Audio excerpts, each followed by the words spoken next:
Abi bir ay sonra bozulacak söyleyeyim sana. Yapma ya. Abi buraya yazıyorum. Tamam Okan mı? dedi dersin. Niye bozulacak? Abi Yumuşak mı davranıyorsun? hayır, Sıkı doğru. eğitim olmazsa diyorsun. Şu anda eğitim Kaçırmamak hala. lazım. Ve şey yani hani ipin ucu kaçacak. Ben oyunu o yüzden en azından Ama enerji- Yücel Bey her gün gidiyor, en az 2 kere 3 kere gidiyor. Abi En az. şöyle gitmek de yetmiyor ama bak teknik bilgi gerekiyor. işin Tamam, içinde. mutlaka, tamam. Orada zayıf kalacağız. Özellikle bu köpekler. Aynen öyle abi.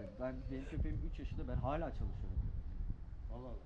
Hala ve hiçbir şekilde durdurak olmayacak yani. Günde 5-6 kere çalışıyoruz. Aynen. Al gel bakalım abi. Çocuk Zamanın bol Yücel Bey, zaten herhalde arazide çiğniş.